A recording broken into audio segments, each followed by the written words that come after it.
तो स्टूडेंट्स करते हैं ये क्वेश्चन, स्पेक्ट्रम पे क्वेश्चन है, सिर्फ इंफॉर्मेशन बेस्ड है। पूरे 2024 में केवल 2 सवाल पूछे गए हैं और कोई क्वेश्चन पूछे नहीं गए। ये हमें बस याद ही रखना पड़ता है, टेबल बनी होती है, ध्यान रखिए। तो हम आपको बता दे रहे हैं इसमें कि कैसे याद कर सकते हैं थोड़ा सा। तो अगर आप देखें, अगर तो गामा की वेवलेंथ सबसे कम होती है, गामा की, ठीक है ना, तो गामा लिख लेते हैं XUVIMR। आप बस इतना फॉर्मूला याद रखिए, सारे क्वेश्चन आपसे हो जाएंगे।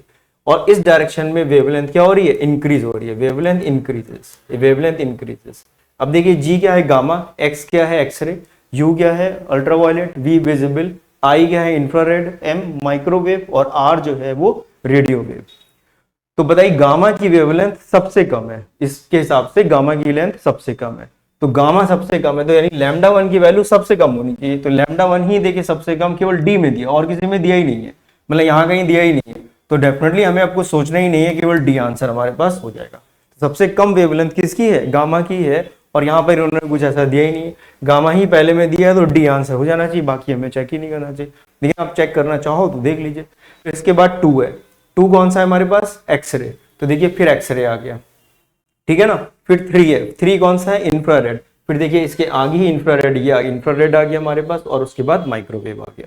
तो जैसे हम इस तरफ बढ़ रहे हैं, वेवलेंथ क्या हो रही है, इंक्रीज हो रही है, और वेवलेंथ के करस्पॉन्डिंग ही आपसे पूछा गया। तो सिंपल सा क्वेश्चन था, हो गया, कुछ नहीं करना, पढ़ो टिक करो। अगला सवाल भी देखिए इसी तरह से हो जाएगा, सारे क्वेश्चन इसी तरह से हो जाते हैं। अब फिर से देख लीजिए, यहाँ पर फिर से हम लोग लिख लेते हैं GXUVIMR, और इस डायरेक्शन में वेवलेंथ क्या हो रही है, इंक्रीज हो रही है, वेवलेंथ क्या हो रही है, इंक्रीज हो रही है। इस तरफ जा रहे हैं तो वेवलेंथ इंक्रीज हो रही है।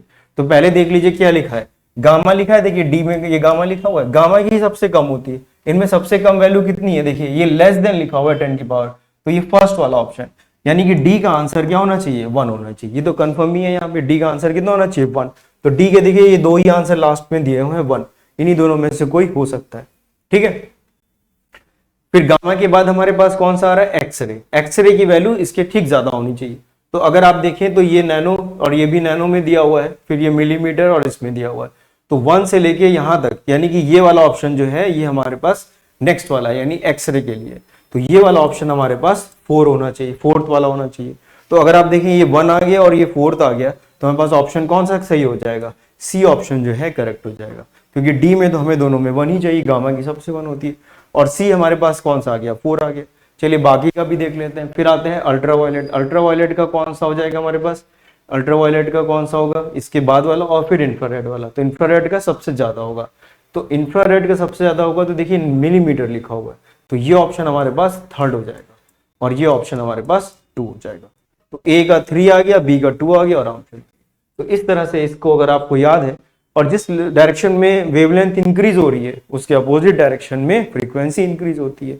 जो वेवलेंथ है और जो फ्रीक्वेंसी है वो एक दूसरे के इनवर्सली प्रोपोर्शनल है, v = f लैम्डा हम लोग कहते हैं। तो वेलोसिटी सेम है उसमें, तो फ्रीक्वेंसी और, तो अगर वेवलेंथ इस डायरेक्शन में इंक्रीज कर रही है तो फ्रीक्वेंसी इस डायरेक्शन में इंक्रीज कर रही होगी, तो फ्रीक्वेंसी इस डायरेक्शन में इंक्रीज कर रही होगी।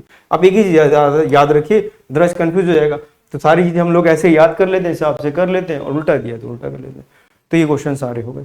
तो देखिए इलेक्ट्रोमैग्नेटिक वेव के सारे क्वेश्चंस हम लोग ने डिस्कस कर लिए हैं, जितने भी 2024 में आए थे, और इसी तरह के क्वेश्चंस बाकी के ईयर में भी रिपीटेड क्वेश्चंस हैं।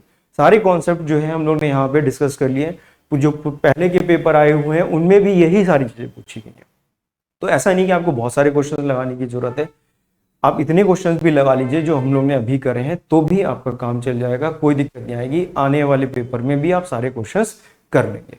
तो आई होपफुली आपको सारी चीज समझ में आ रही होगी, आप इंजॉय कर रहे होगे फिजिक्स को, और आपको अच्छा लग रहा है तो प्लीज चैनल को सब्सक्राइब कर दीजिए, लाइक कर दीजिए, और बताइए कि आपको किस तरह से फिजिक्स में हेल्प की जरूरत है। कोई भी चैप्टर या कोई भी टॉपिक आपको लगता है थोड़ा डिफिकल्ट है, आप हमें मैसेज करिए, हम बिल्कुल कोशिश करेंगे कि उस पर कोई वीडियो बनाए ताकि आपकी हेल्प की जा सके। Thank you very much.